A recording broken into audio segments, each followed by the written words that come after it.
All right, welcome back. My name's Scott, I'm Javen, and we're going to be talking about turn-based strategies. the companion to the RTS episode. Yes. What is a turn-based strategy, Well, Mister? it's typically a game that is played on an overmap or some sort of map, I guess. Yep. Where you control units, you collect resources, much very similar to real-time strategies. However, you typically do these in turns. Yep. So you'll make all of your moves for your guys and your pieces, and then you'll end your turn. The computer or the opponent will make their moves and their collections, and then it comes back to your turn. Yeah. Yeah, that's a good description. There's a lot of games that fall into this category. Everything from Heroes of Might and Magic probably being one of the bigger names. Civilization is a pretty huge name. I'm not even sure how many games I think there's six Civilization games. Just of the generic fantasy based, like medieval stuff. There might be like Sid. Does Sid Meier's make Civilization? Yes, Sid Meier, yeah. Okay, he also has I think there's a space version, Yeah. didn't he? Or pirate version or something. Yeah, pirates, yeah. I don't remember. He made a lot of games. That dude's a busy guy. I'm not even sure I'm not sure. It's probably just a fake. I don't know what. I just know there's a lot of games out there. Mm-hmm. There's a lot. There's a lot of offshoots.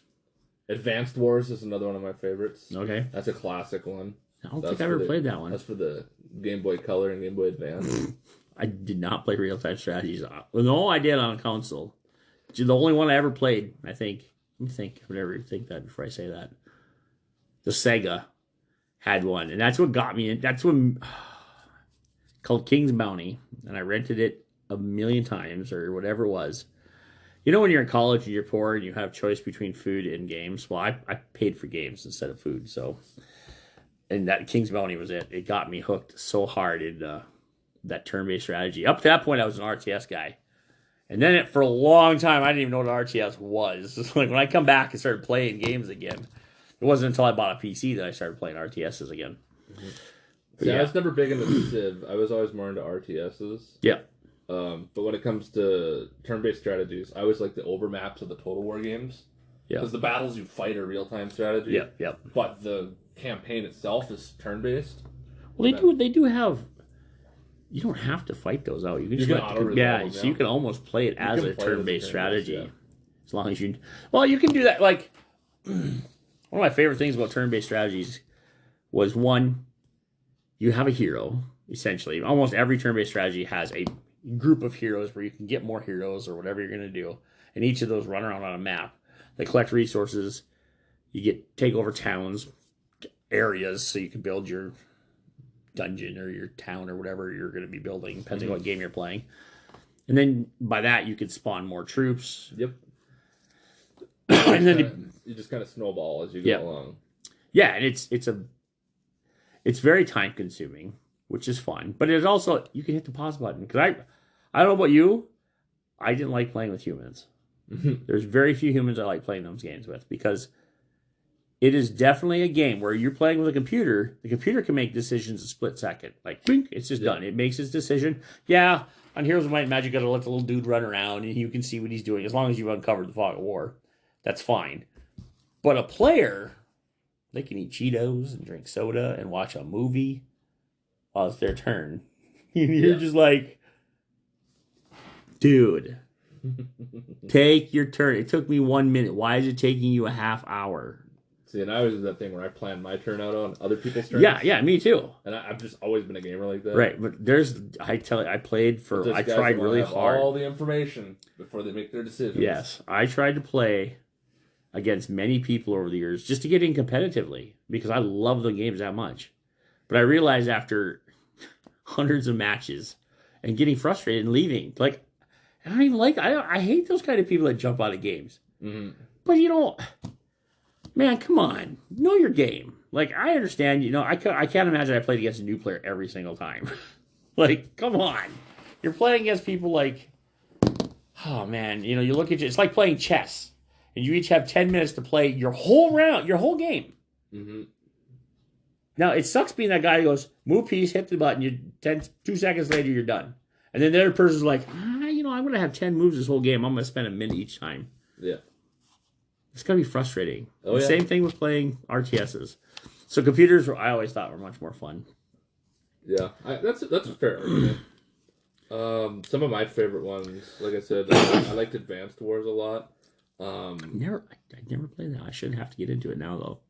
Was it what was it what kind of RTS? Like spacey or It was basically like fantasy-based? a modern era, Oh, like a set modern, like a alternate modern era, okay. where there's tiles that you move around on, Yep. and you produce units like tanks or infantrymen, and there's like a rock paper scissors where archers beat or Okay, gotcha. Yep. you know what I mean? Yep. I know And what you mean. Yep. I'm about to sneeze 1 second. Yep. No, that's fine. There's a lot of I played played bazillions of hours, but after playing King's Bounty on the Sega, moved on to PC when I started playing PC. And then I got Heroes of Might and Magic the first time. I think it was one or two the first one I bought. 3 was the best by far. Yeah. I mean, they're the ones that they're remaking and reskinning that one all the time. But I found that just the generic human race tends to be the best one for me, or the elves, because archers get double shot. Yeah. I like to play with archers. I like archers and wizards. If I could just have a pure archer, to have one beefy group of people up front. Yep. As long as you always have to have the tier 6 guys like the dragons and stuff just to keep the other team from mutilating your stuff. But yeah, I was like the one I've been playing. That's a Heroes of Might and Magic clone, a newer one. Yep. It's in early access right now, but it's a phenomenal game. It's called Songs of Conquest. oh, you told me about that. Yeah, I actually downloaded it. And that game's freaking awesome. And they have simultaneous turns now, so when you play, you take turns at the same time that I do. Oh, So I don't have to end your turn and wait for me to take my Right. turn. We do our turns at the same time. how does that work if you conflict with each other? What do you mean? Well, I mean, if you're playing together and we've run our dudes into each other, like, Well, we can't attack each other. oh, okay, Unless we're playing against each other. okay. So you're playing with each other against the I've PC. only played co-op for it against the AI. What? You know, I wouldn't mind playing co-op because then I can hurry my buddy. Yep. Tell him what to do. And my favorite strategy in that one is archers and then elite infantry. Yeah, So you get the elite infantry up front. that's probably They pretty don't need cheap. to deal damage. They just I go up just there need and them take to soak damage. damage. Yeah, And then let the archers do all the damage. yeah. And then bide your time and build up your magic and then start fireballing the whole battlefield. It's a good way to do it. Yep, it's a fun strategy. Like that. I think in all the Heroes games, the necromancy people were pretty popular too. Well, for me anyway, because you could blow your army with the skeletons rather quickly because you'd have. Okay, so lots of the heroes have abilities, and as long as you're taking abilities that match your hero, you can make your, like in necromancy, you could at the end of your match, if you lost 1,000 skeletons, you have a chance to resurrecting them all. But if the enemy lost 1,000 too, you have a chance of resurrecting his Nice. skeletons too. His peasants could come back as skeletons. So you take your army out there and you look for all the peasants on the map. Yeah. And you just go murder them. And then pretty soon you had 15,000 skeletons. You know, it'd be early in the game. Yeah. And yeah, sure, a couple giants would murder those guys quick. Yeah.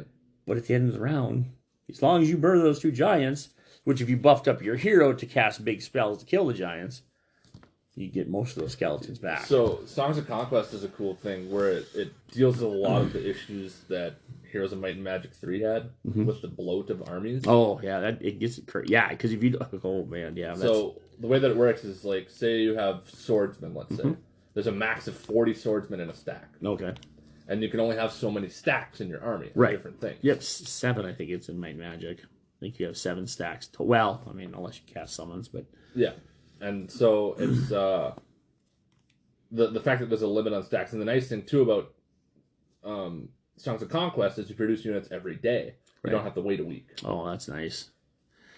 Yeah, waiting a week sucks because then when the world respawns too, especially if you've been playing late game, and all of a sudden they respawn, it'd be Night of the Owl or Night of the Banshee, and all of a sudden there'd be 25,000 stacks of Banshees everywhere. It's like, oh, I can almost not kill any of those because longer you go in some of those games, the harder it definitely gets. Meanwhile, you don't know where the dungeon player is, and then he just shows up out of nowhere. Yeah. You have no idea where he's at. So he'll pull his butt out of nowhere, and all of a sudden he's got it. Oh man, that's crazy. Both of these games are available on Steam, by the way. Heroes of Might and Magic 3 and Songs of Conquest. Is it? I don't think.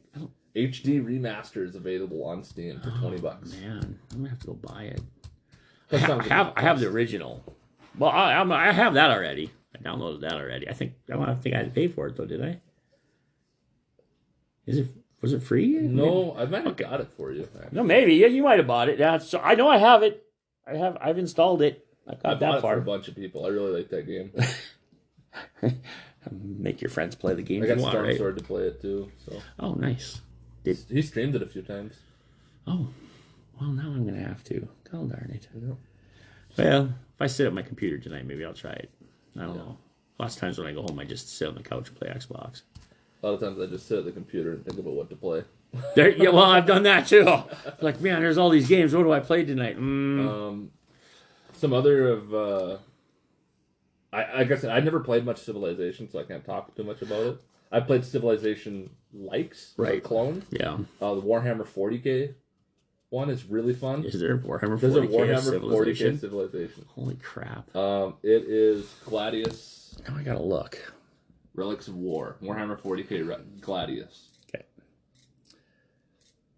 What are we looking for? Oh yeah, we're looking for Age Empire or RTS games. Yeah. Can I look at my turn-based strategy games? Can I look at my game list somehow on this? Oh yeah, my library right there. I do have a few of them on here. I guess other ones that you could play turn-based style that I don't really think about because you usually play them real time. Right. Would be like the isometric RPGs like Baldur's Gate. Oh yeah. And stuff like that. Those, I mean, you could consider those turn-based. Yeah, you could. Where is my stupid games here? Trying to make a pod. Oh, King's Bounty. I bought that on freaking Steam. Oh, it's on Steam? Yeah, they have like a pile of games for it. And then there's tons of I think there's 4 or 5 or something like that, different versions. And then each one had like expansions. Yeah, King's Bounty. Let's see here. 1, 2, 3, 4, 5. I think 5 right now. King's Bounty The Legend, King's Bounty Platinum, Armored Princess, Crossworlds. It's a little more hardcore than the version was on Sega. But it's still fun. Yeah, because this one, okay. For RTS players, you have 2 types of player. You have the type of player that wants to achieve everything and do everything. And in the old school versions of the game, the problem is, as we brought up, was bloat. All of a sudden, when NPC spawn or the enemy come across you, you thought you had your 15 dragons. Well, he has 75. Not good for you when he has 75 and you have 15. Well, now the newer ones, at least with the King's Bounty, if you don't hurry, the bloat happens a lot quicker for the computer. Oh, really? And so you really have to be ultra. They want you to be aggressive. They want you to play a little harder. You can't really just... Turtle. Yeah, you can't turtle and just take your time. And I like turtling just because I like exploring the whole map and finding all... One of my goals was every time I played those games, at least the Heroes of Might and Magic, where there's always a buried treasure on the map somewhere. And usually it was an artifact of some sort. Okay. Which if you got one... Yeah, they're strong. Yeah, and so during the process, you get this, and it would unlock this piece. Pretty soon there was like a little puzzle map, and it would unlock all these little zones, and pretty soon it would tell you exactly where the treasure was. Yeah, Heroes Hour does that. That's another and so Magic clone. I did that a lot, but now with King's Bounty, man, it's a little tougher. They don't want you to do that. I've sunk a lot of hours into that I completely forgot about. XCOM series. XCOM 2. Yeah, that's an interesting... All right, I gotta pause 1 minute. Okay, slight pause there. My phone was going off the hook. So here we go. We're back. Turn-based strategies. We were talking about... No clue what game we were talking about. Oh, we're Heroes of Might and Magic, I'm sure. Yeah. Yeah. And Age of Conquest. And was it Age of Conquest? Songs of Conquest. Song Quest. I think there might be a... Age of Mythology, I think, is one. Or is that RTS? It might be art. No? Age of Mythology was an RTS. Was it? Sure. Okay. I'm sure we'll find out in the comments. Oh, yeah, well, I'm sure I'm going to go look it up after I'm done here. RTSs. That's right. Turn-based strategies. Yeah. That's TBS. Turn-based strategy. TBS. There we go. There you go. I'm going to coin that. I'm copyrighted. It's mine. If you say it, send me some money. Yeah. Be just like the the issues going on with we dare not say their name energy. Oh, yeah. Yeah, we don't want to be in that one. The guys who have lots of creepy, crawly things. The Monster Manual might be based off of them. Yep. I'm not going to tell you which word, but you know, guys, you know. If you know, you know. And, oh. Yeah, this is a little bit shorter of an episode, but that's fine. Fair enough, yeah. That works out for me. RTS is pretty cool. Played a lot of hours. Turn-based are also really cool. Yes, I meant. Holy, phones going off everywhere. All right. So, anyway, until next time, my name is Scott. I'm Javen. Later.